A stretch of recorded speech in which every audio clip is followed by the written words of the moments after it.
बिस्मिल्लाहिर्रहमानिर्रहीम।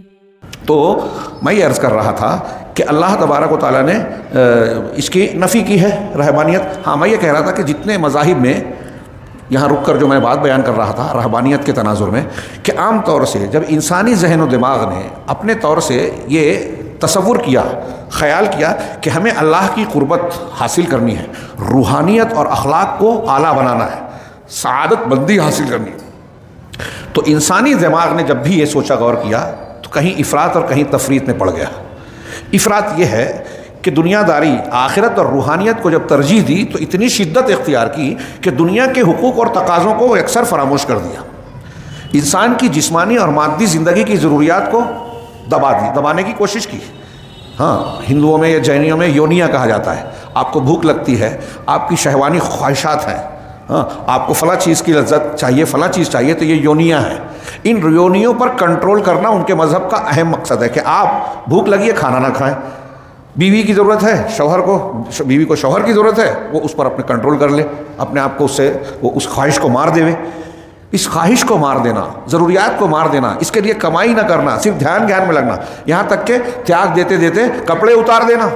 जैनियों में दो फ़िरके हैं, सितवाम्बर, दिगंबर। दिगंबर फ़िरका कहता है कि पूरे तरीके से त्याग दिया जाए, आप तन के कपड़े भी उतार दें। जैसे महावीर जी जब जा रहे थे महल से और एक आदमी पीछे सब बांट दिया था, एक आदमी पीछे पीछे आया तो अपनी चादर आधी फाड़ के दे दी। वो आधी लेके जाने लगा तो बीवी ने भेजा था कि वो पागल हो गया, बांट रहा है, तू भी जा। वो गया पीछे पीछे, आगे पीछे चल रहा था, उसकी सफाई कर रहा था, तो उसने समझ गया कि लालच कोई लाया है। अपनी बदन पर जो चादर थी एक फाड़ के आधी उसको दे दिया, आधा अपने टन पर डाला। अब कुछ देर लेके आए थे डाकू लोगों ने आके, वो आधी चादर भी छीन ली उससे। तो वो सोचा अब खाली हाथ जाऊँगा तो बीवी फिर चिल्लाएगी। फिर वो जाके उसकी सफाई वफाई करने लगा तो बकिया आधी भी दे दी महावीर जी ने। हाँ, जैसा कि वो बयान करते हैं जैनी, तो नंग धड़ंग हो गए उनके जो नंगे साधु होते हैं कि आसमान हमारा ओढ़ना है, ज़मीन हमारा बिछौना, कैसा भी मौसम हो हम कुछ पहनेंगे नहीं, ओढ़ेंगे नहीं। देखा होगा आपने, मैंने तो देखा है मज़हब की बुनियाद पर। तो ये तर्के दुनिया, सब छोड़ देना, अपने आप को मुशक्क़त में डालना, ज़रूरियात से अपने आप को दूर कर लेना, उनके नज़दीक सआदत रूहानियत के आला मकाम के लिए ज़रूरी पर करार पाया। इंसानी जहन ने जब मज़हब बनाया, इंसानी जहन जब रूहानियत को हासिल करने के लिए अपने तौर से उसूल ज़ाब्ते बनाए, तो आपको अक्सर मज़ाहिब में यह मिलेगा कि उन्होंने सब कुछ छोड़ देने की बात कही। ये मैंने 4-5 नाम लिए, जैनियों में है, बुद्धिस्टों में है, ईसाइयों में है, हिंदू धर्म में है, और मुसलमानों में उनके असरात से सूफ़ी पैदा हुए। इस्लाम ऐसा नहीं है।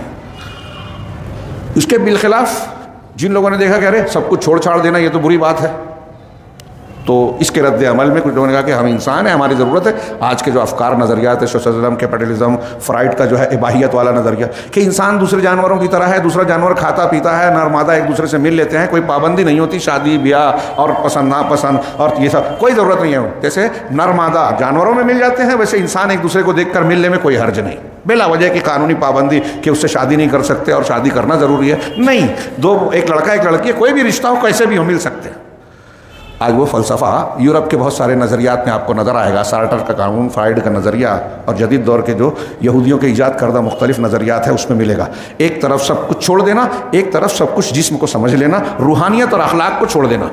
एक तरफ मादी ज़रूरियात को छोड़ा गया, एक तरफ अखलाकी और रूहानी ज़रूरियात को छोड़ा गया। दोनों गलत है, इफ़रात व तफरीत है। इस्लाम उम्मत वसत है। अल्लाह तबारक व तआला ने इंसान को दो चीज़ों का मजमूआ बनाया है, एक जिस्म है, एक रूह है। सही मज़हब वो होगा जो जिस्मानी तकाज़ों और रूहानी तकाज़ों को एतदाल के साथ मलहूज़ रख के वो तालीम देगा जिससे दोनों की ज़रूरियात फितरी तौर पर पूरी हो, लज्जत मिले दुनिया में भी और आखिरत में भी कामयाबी, रूहानियत और अखलाक को भी बुलंदी मिले और इंसानियत भी अपनी तरक्की करती रहे।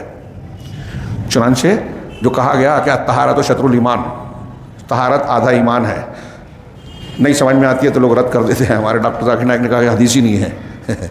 अहले इल्म ने कहा कि इसको ये कहा गया है कि तहारत शत्र ईमान है, आपकी मादी ज़िंदगी की पाकी सफाई आधा ईमान है और रूहानी तौर पर आपकी पाकी सफाई आधा ईमान है। इसलिए कि इंसान आधा रूह है, आधा जिस्म है, दोनों मिल के पूरा इंसान बनता है। तो रूहानी तो आपने अक़ीदा सही इख्तियार किया, आपने सही इबादत की, तौबा इस्तिग़फ़ार किया, तो आपके अंदर की सफाई हो गई और आप कपड़ा साफ़ सुथरा पहन रहे हैं, आप गुस्ल कर रहे हैं, वज़ू कर रहे हैं, नाखून, दाढ़ी, बगल का बाल, जेर नाक बाल, नाखून की सफाई और दूसर तमाम सफाई के अहकामात पर अमल कर रहे हैं, मिसवाक कर रहे हैं। ये सारी चीज़ें मिल मिला के जिस्मानी तहारत व पाकी देती है।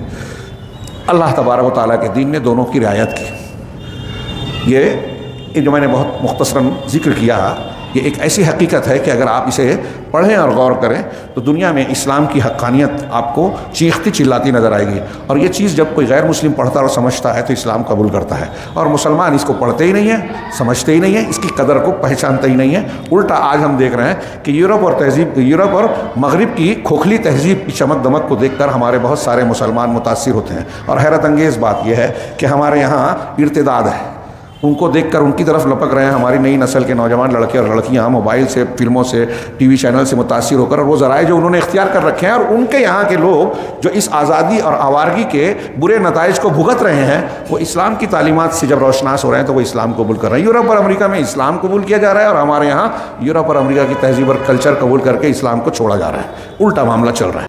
अस्सलाम वालेकुम। वीडियो पसंद आने पर अपने दोस्तों के साथ व्हाट्सएप और सोशल मीडिया पे ज़रूर शेयर करें।